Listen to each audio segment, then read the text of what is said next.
All right, I'm back with another read. I am reading them in the order that they are placed on the blog. So this one's going to be a little bit of a tough one for me. I find myself crying when I reread blogs that I've written, or I read other people's blogs that are similar to my experience.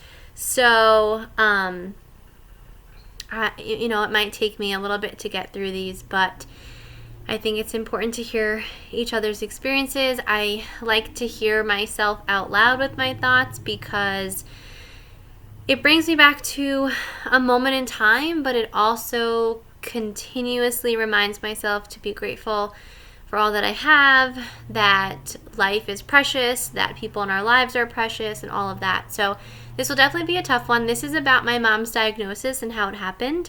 So bear with me if it gets a little bit tricky along the way, but it is a huge part of my life. It is a day that everything changed for me at 15 years old. A moment in time, or the way that things were never able to be that way again. So it carries a lot of weight. So this one is called The Diagnosis.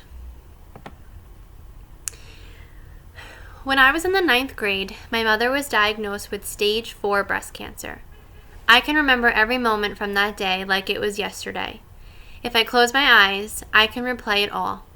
That morning at school, I was sitting in science class with Mr. Delpreet. I remember a bird flying into the classroom. It was for sure funny for a bit, and everyone was laughing because you don't expect that to happen during the day.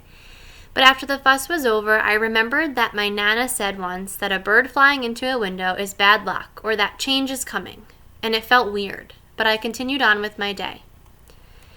Later in the day, I received a text message from my mom, saying that Dad was picking me up and I should come straight home after school. I thought that this was weird because my dad was never home from work at pickup time. This gave me an unsettling feeling as the day continued. My dad pulled up in front of the school, and he seemed super serious, but my dad is always serious, so it wasn't out of the norm. We drove home and it was quiet. We pulled up onto my block, and I remember noticing that it was such a beautiful day. I remember that the sun was shining and the wind was blowing the leaves on the trees just so slowly. And I could see family members' cars at the house, which was not typical for a school day afternoon. I remember getting out of the car and looking around as if I had to prepare myself to walk into my own house.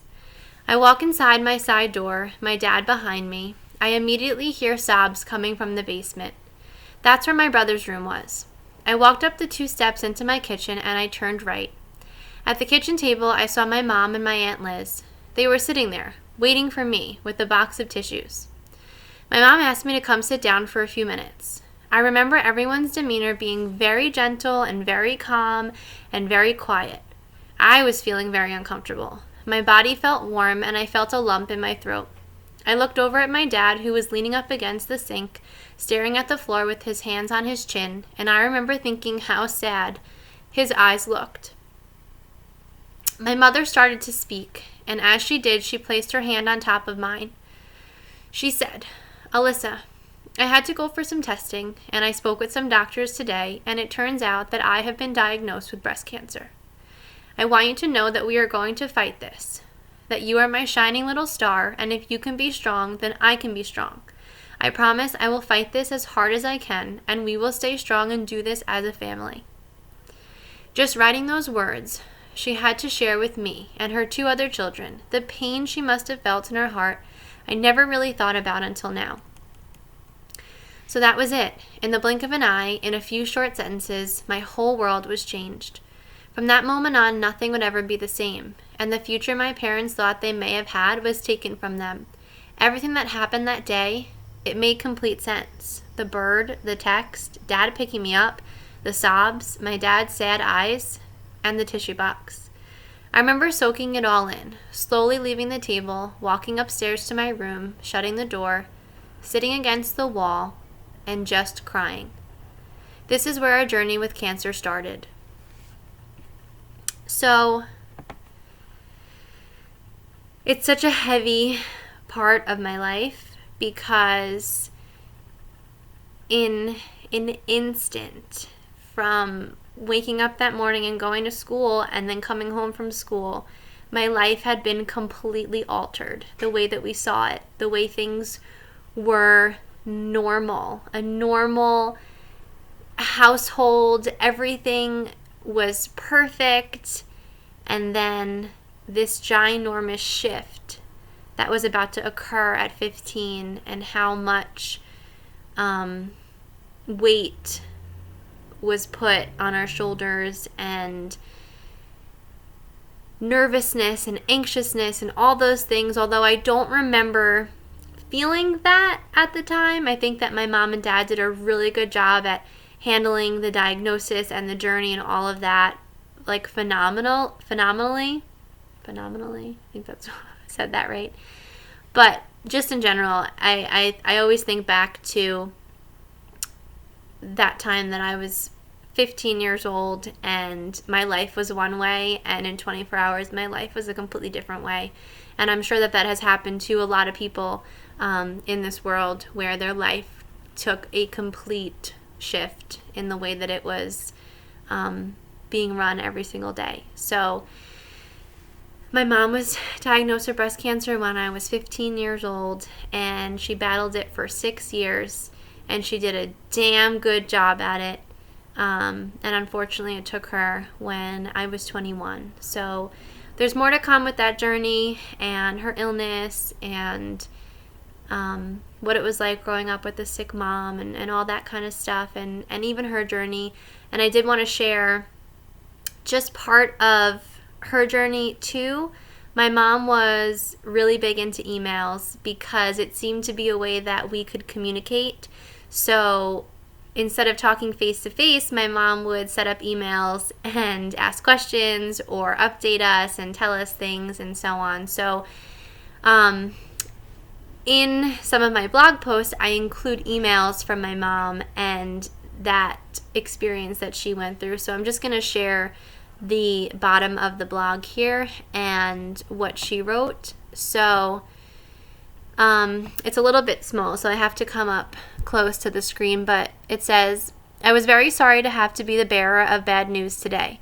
I did not want to keep it from you guys, and I'm sorry. I did not want this. I did not plan this, and I did not ask for this. I have no idea how this could have happened or why.